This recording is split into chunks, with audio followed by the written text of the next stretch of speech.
He is one of the most talked about coaches in the NFL, and in just 2 seasons at the helm of the New York Jets, Rex Ryan has led his team to 2 consecutive AFC championship games.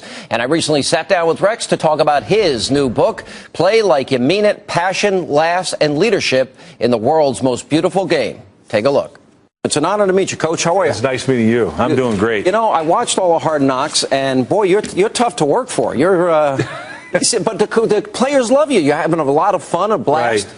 Yeah, no, I don't think so. I think I'm an easy person to get along with and all that. I really am, and I enjoy it, and I respect. One thing, I respect all the guys I coach. I respect all the, the coaches that coach with me and all that kind of stuff. And really, I think it's easy to play for me and things. Maybe I know there's a time every once in a blue moon I get a little upset, but very, very rarely. No, but you're also having fun. All the players have said, and I've met them and I've interviewed a number of them, and they all say the same thing. They love playing for you. You bring the best out of them. You're passionate about it in every way. I guess, first of all, you came so close. I love the fact that you tell everybody, we're #1 in New York, and we're going to win the Super Bowl, and we're going to be dominant for the next 10 years. Right. And people take you on all the time because you expect to win. I do expect to win, and you know what? I've been doubted all my life, but I'm sitting here in front of you today because I overcame a lot of different things. But I'm confident not just in myself, and sure, I'm confident in myself, but I'm confident in the men that are, on our football team and the coaches I coach with. I've enjoyed watching Mark Sanchez in the 2 years he's been in the league.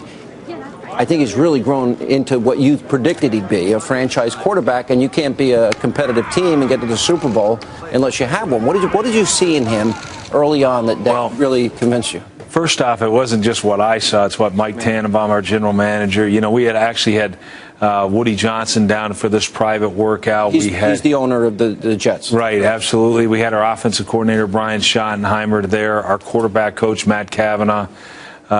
He was there as well.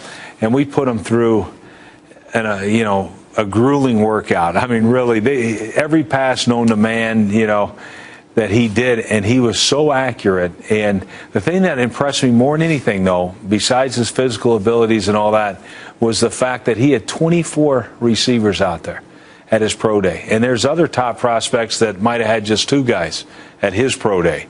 And I thought it spoke volumes about who Mark was. I thought there was something interesting you said. You insist that your players do interviews, but if they do an interview, they got to mention 2 players and 1 coach. Right, that's true. In every interview.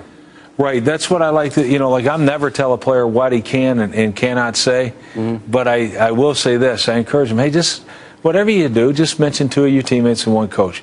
Because I know when somebody says something good about you, whether you're a player or a coach or whatever, like that, you feel like King Kong. I mean, you're on top of the world. You really are. And I think that's maybe it's a little thing that we do for team building. It's too easy to do. We're doing the right thing. And at the end of it, they all start coming together. And the real challenge is when we're in the playoffs and we're saying, okay, now you got to step it up to 4 teammates, 1 coach, and somebody else in the organization. And the guys are great about it. They'll get a cook in, they'll get whoever in, and it's a neat thing. Maybe we pick up a player from, that we claimed off of waivers from Dallas. Well, they get him. I got the new kid in. They're proud of it, and eventually that locker room just feeds itself. You are best known, and this is a lot about what your book's about. Play like you mean it, passion, laughs, leadership. And it's not just in football, but it's really in life too. Right. I love the fact that you're about to go into war against Peyton Manning, who I think is one of the greatest quarterbacks ever. And you believe that too. I think he's unbelievable. Yeah. Tom Brady. Same thing. Same thing. All right, yeah. Your buddy Tom. Belichick, another great coach. And you're willing to just go out there and know we're going to win this game. And back to back on the road, you beat both those teams. Right. But you're taking shots at these guys in the press and enjoying every minute of it. What is the method here? You want to get in their head? Well, sometimes that's the method, but other times it's just what I'm feeling. Deep down in my heart, it's what I believe.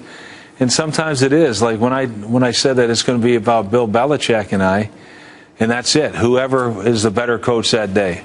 This is probably a stupid question. You're going to win the Super because I'm pulling for you guys to win the Super Bowl. Right. And I predicted you'd win last year, so I was right there with you.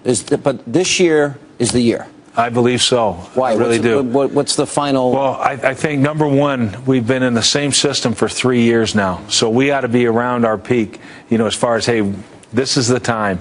We're the only team in the NFL to go to back-to-back Final Fours. Mm-hmm. So, anything less than the Super Bowl is going to be a huge disappointment. The fact our quarterback's entering his third year, usually a huge step up from your second year to your third year. And we know how to win. We know our formula for success. And so it's not that we're teaching new ways of doing things and all that. We just got to, go out and do what we do and do it a little bit better than we've done. And I think we're all in for it. We have to improve in the red zone, especially our red zone scoring on offense. And then we got to, quite honestly, we have to play better at home. Yeah. And there's no reason we shouldn't have a dominant team at home. Yeah, you win on the road all the time. You're winning against Peyton when he's home. You're winning against Brady when he's home. Right. Those are not easy things to do. You didn't vote for Obama, did you? Because this is a political show. Oh, that's funny. When have you ever been silenced before? I've never seen this. This is new. I can't win one way or the other. That's all right. All right, Coach, I love the book. Great to see you. Big fan of the Jets, and I wish you the best this season. Thank you. Well, thank you.